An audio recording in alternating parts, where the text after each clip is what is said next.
Hi guys, I am going to walk you through a very simple paper piece block. I'm going to show you what I do. I am not claiming to be a paper piecing expert by any means, but I'm going to show you the tips that I use to help me, and hopefully they'll work for you too. I hope you'll join me. You want a paper piece? Doesn't that sound like fun?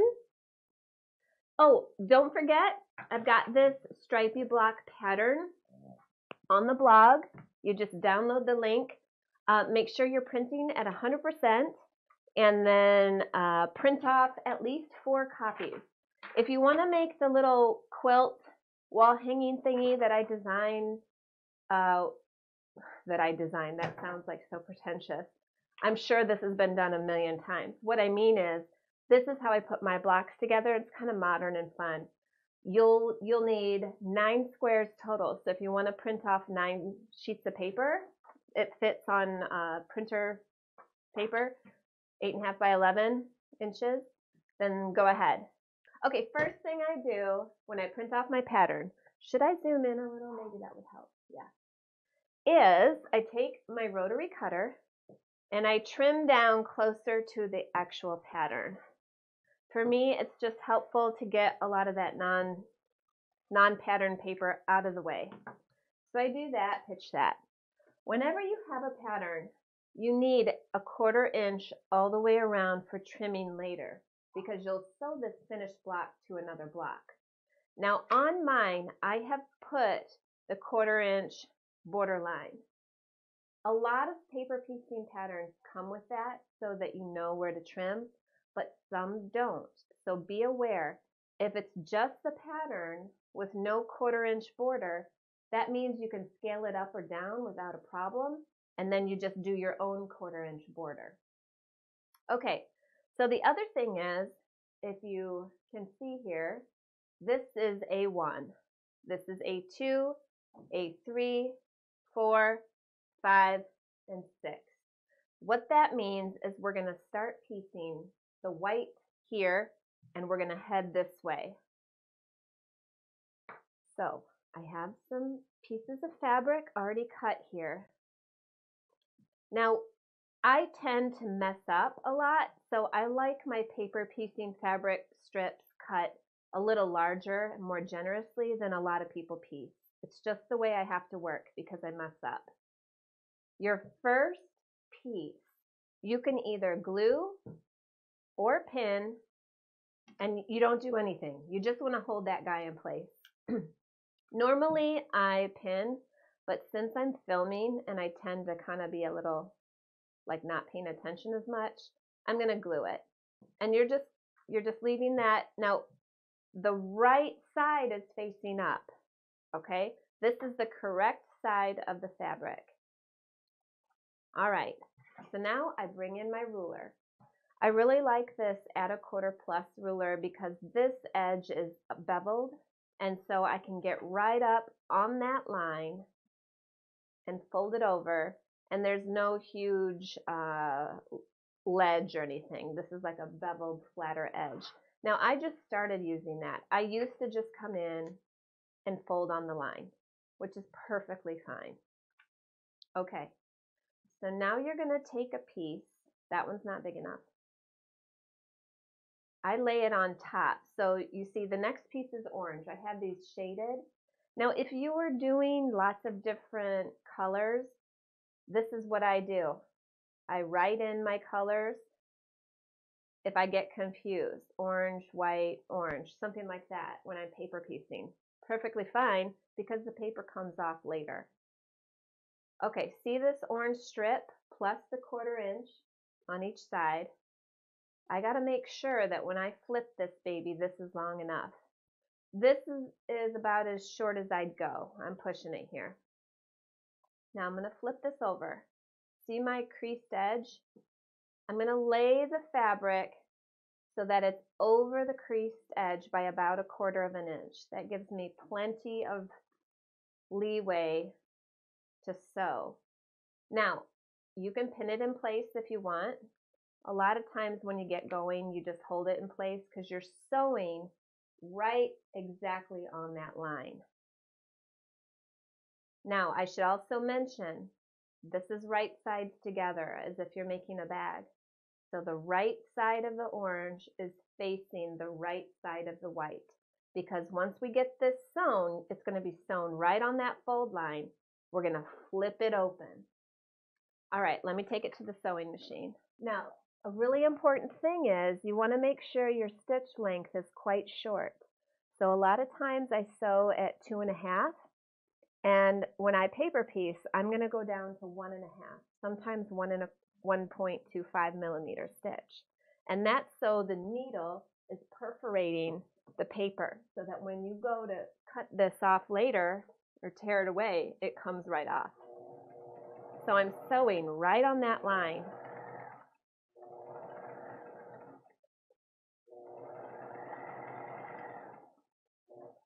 Okay, really small stitches here. I'm going to bring in my ironing space here. Now, I take out the pin if I was using a pin. See all this extra seam allowance I have here? What I like to do, right on that fold, right where I sewed, I just fold it over. I use this edge. It has like a little ledge here. I place that ledge so that I've got a 1/4 inch seam allowance. Trim the excess fabric away. Sometimes there's a whole bunch of fabric over here. Sometimes I'm like smarter than usual and only have a little bit to trim. Now, if you have really long threads like I started with, trim those away. Now bring it over to your ironing surface. I like to set my stitches first, and then I flip it open. Now, some people don't press this, they just use a little roller or finger press it. It's really personal preference.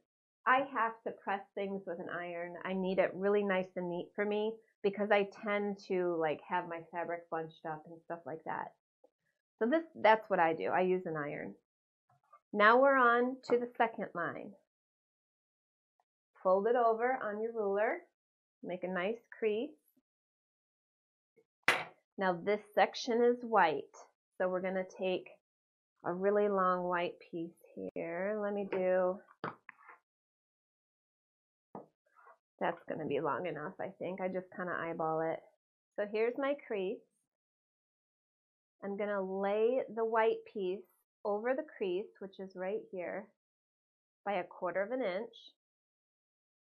Now, if you wanted to, you could,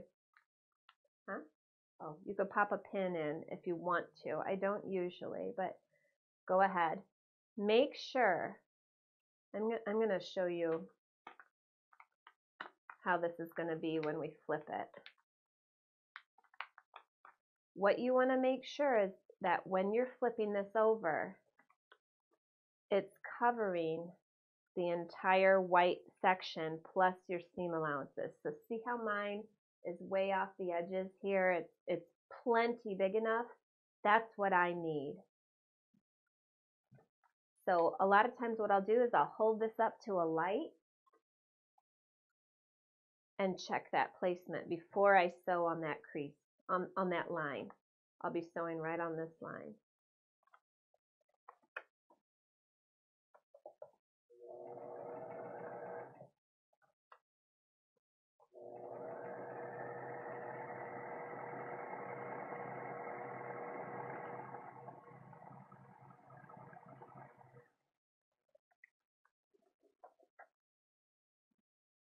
Okay, so I just sewed this down.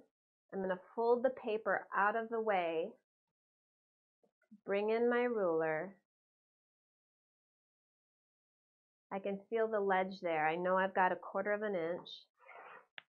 Trim the excess seam allowance away. And then I'll fold my paper back out, fold this over, and I'm going to press this. I usually set that first. Open this up.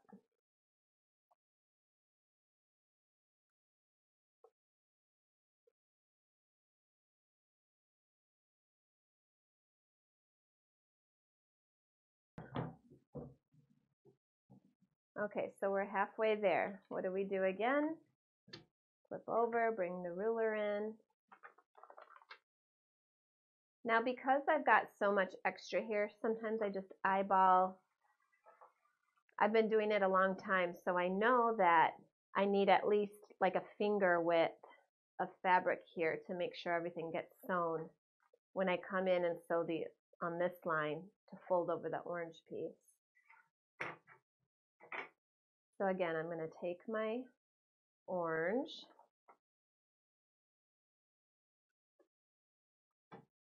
bring it up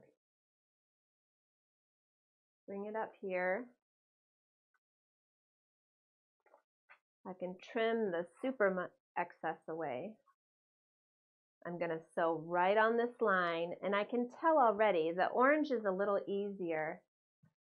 I can tell already it's going to be wide enough when I flip it over to cover the entire space. Now let me show you, you can put it against a light, and that works also. Here.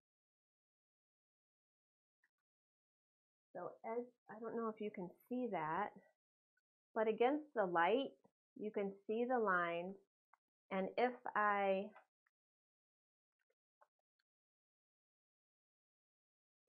pin this, or you could use a dot of glue too, and I fold it down,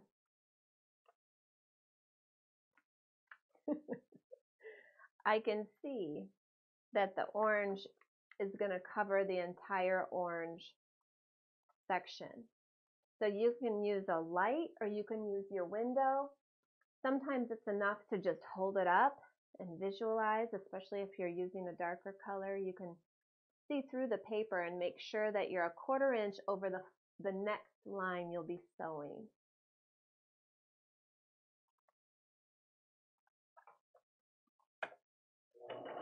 Remember, you're on your short stitch length. Just sew directly on that line.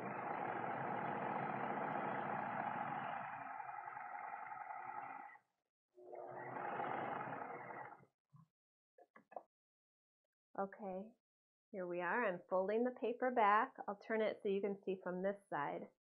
I'm just folding the paper back. I've got at least a 1/2 inch here, so that we need to trim it down to 1/4 inch. And that keeps a lot of the bulk out of the seam. Bring it over to the pressing area.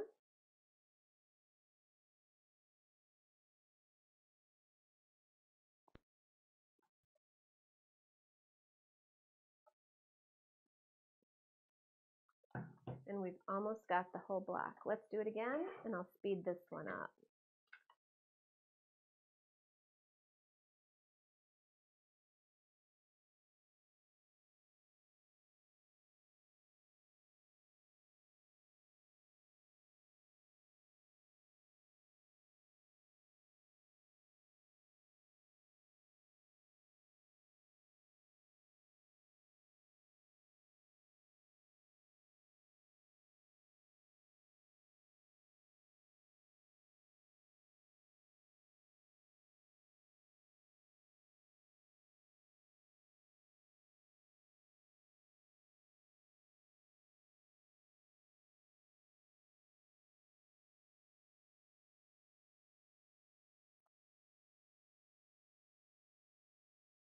Now, I will say, sometimes you might have this color showing through if you have this like a white. Like sometimes the orange will show through in that seam if it's a really light color. So very carefully, I will come in, fold the white seam allowance back, come in with some snips, and just take a little shave off the darker color. I'm working on a black and white quilt, and this is a constant issue. So I just come in and shave a little bit of that seam allowance of the darker color away. And even though this seems tedious, it's not bad.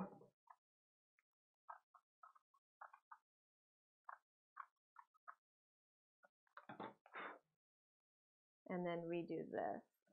And then you don't see the shadow. That's shadowing. Sometimes it gets quilted out, but you know, it's worth a little fixing while you're here. Okay, we just have one more strip and then we're done. Well, almost done. Show you how to trim it and then we're done. So this piece is much smaller, so I can get away with a smaller section of fabric. I do love using solids because a lot of times if you use the wrong side of the solid, you can't really tell. So it's kind of my way of cheating.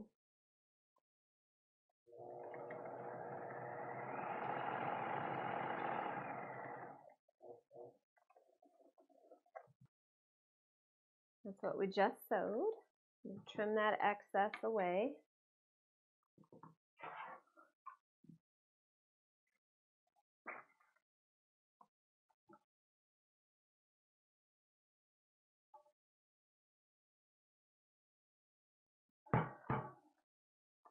Okay, so now we have our full block completely covered. I've checked everything, all the borders, everything is good. Nothing's going to be cut off. Now remember that 1/4 inch seam allowance line. I bring my ruler in, measure exactly 1/4 inch, and we're just going to trim this away.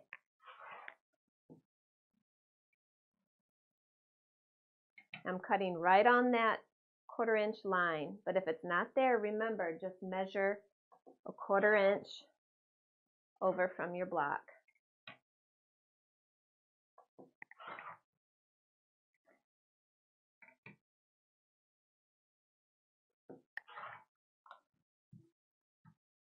There, it's all trimmed, and there's the block.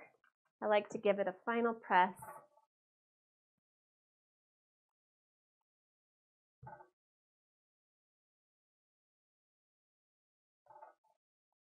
And it looks so good, doesn't it? I feel like the lines are much crisper this way, and it's perfectly straight compared to conventional piecing. So let me clean this up, and I will show you when we sew blocks together. Let me take this one. I'm going to follow my layout here. So I'm going to begin to build this little wall hanging. So I can see that this one, this colored corner has to be down here. This corner has to be down here. This colored corner is up here. And this one is up here. The beauty about this block is you can turn it any which way. It's symmetrical, so it's going to work. And then the more blocks I build, the more I'll begin to build the quilt out. However, I never take off my papers until I've got the whole thing put together. So for instance, this one is going to be put together just like this, matching everything perfectly, and again sewing on the line. Only this time it's the solid, a normal 1/4 inch quilt block seam, but you still have that line as a guide, which is awesome.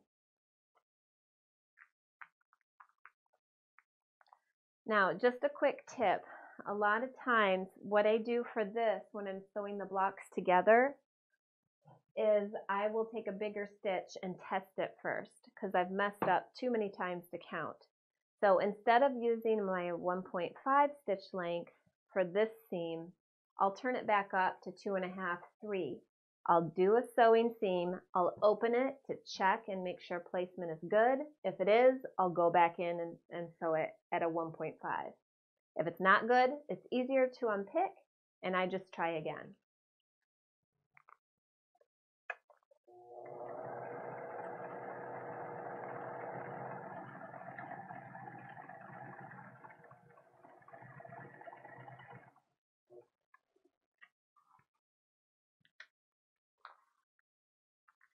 Oh, that looks pretty good. I'm going to keep it like that. I'm happy with that. So see how smoothly it comes together? Then I will do these two, do the same thing, and then I'll sew these two rows together like that. Or if I'm going to make the whole quilt, I'll just build the three blocks for each row and then sew each row together. So I have the 4 blocks together here. I'm just going to go ahead and show you how to get your papers off at this point. This is the full one with 9 blocks. If you want to go ahead and go for it, do it. I'd love to see. But let me show you how to get rid of these papers.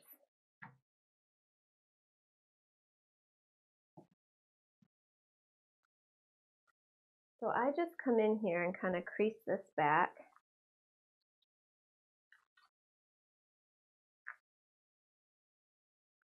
And I tend to pull my seams like that first. If you're having trouble joining the blocks, like the nesting is giving you problems, you may need to come in and take out these seam papers before you join the blocks. I don't usually have a problem at all, but when you start doing things like compasses with tons and tons of seams in the middle, you're going to want to take out those papers. Just the seams first.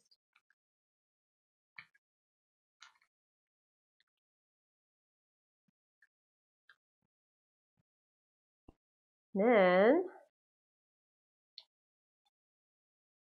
now this is how I do it. There's a million ways probably to do this. Maybe some are faster.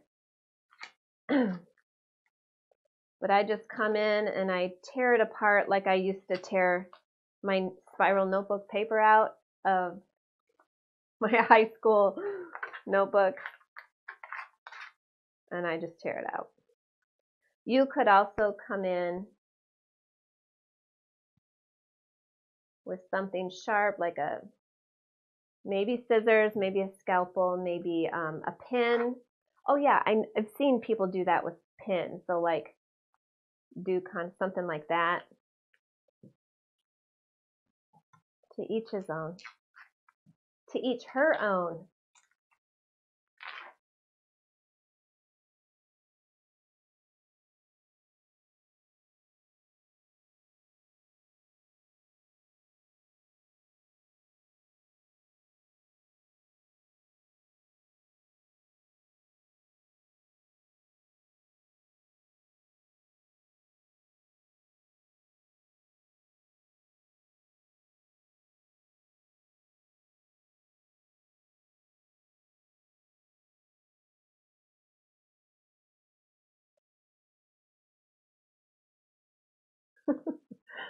What I'm trying to say is once you get the hang of paper piecing, it's really simple. But in the beginning, it's probably going to make your head hurt or your brain hurt a little bit to think, oh, hold on a second. I just sewed that on, flipped it over, and it's too short. I'm not across, the 1/4 inch seam line, or it's not covering my entire space. Listen, I still do that. I still have to unpick things. It happens, what can I say? Nobody's perfect. Just don't get mad at yourself and carry on. Not the end of the world.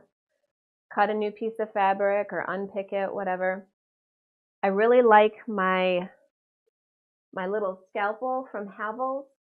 I tell you, that thing saves me with paper piecing because whenever I mess up, I just go in there with that tiny scalpel and unpick a few stitches and then pull a little and 3 or 4 pop out, and then go back in, unpick 1 or 2 and pull, and 3 or 4 more pop out. It's not bad. It's not as bad as it probably sounds. Okay, so the top is pretty much unpicked. I don't get super crazy and nitpicky about tiny little flecks of paper in there. I mean, some of the old antique quilts I've seen where they paper piece, the phone book pages are still in there. They never tore anything out.